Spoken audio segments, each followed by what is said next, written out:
I was lying alone in my room when I heard the voice, deep and crackly, coming from beneath my bed. "Hey!" the voice called out. I told myself I was just imagining it. "Hey, kid!" the voice repeated. I drew my knees to my chest and ducked my head under the blanket, trying to shut out the voice and the cold wind that drifted in through the window, ruffling the curtains. "Who are you?" I asked. "I'm the monster underneath your bed," the voice replied. "You mean you're real?" I asked. "What do you mean?" the monster said. "Course I'm real." "Do you have a name?" I asked. "Course I have a name." "Oh, well, what is it?" "Frank." "Frank?" "Yeah," the monster said. "There's something wrong with that?" "No, I mean, I don't know," I said. "It's just not very monsterly." "Well, my parents didn't want me to be a monster." "Really? What did they want you to be?"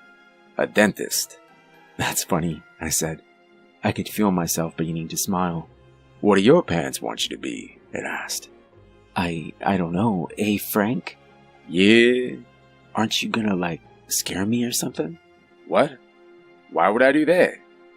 "Well, you're a monster, aren't you?" "Well, yeah, of course I am. But that doesn't mean I scare little kids."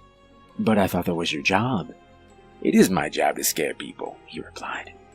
"But only bad people." "Am I a bad person?" I asked. "Nah," he said. "But you're not the one I'm here to scare." "Who are you here to scare?" I asked. "The man inside your closet." The skin on my arms goose-fleshed up. I wanted to ask him what he meant, but I fell silent as I heard a rustling coming from the closet. The door creaked open and I could hear soft footsteps padding towards me across the bedroom floor. I didn't dare peek out of my blanket. The footsteps stopped and I could hear heavy breathing next to me. I squeezed my eyes tight.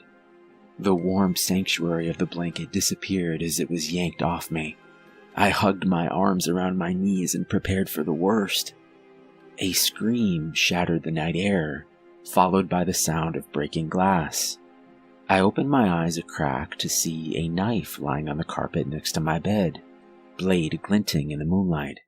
My parents rushed into the room and asked me what had happened, but I didn't know what to say, only that someone had been hiding in my closet and they jumped out the window. My parents called 911 and the police came right away. They picked up a man called Gary Thompson sprinting through the streets a couple blocks away. He was covered in blood and broken glass. They found Gary's car abandoned on our property, and inside they found duct tape, knives, barbiturates, and a video camera.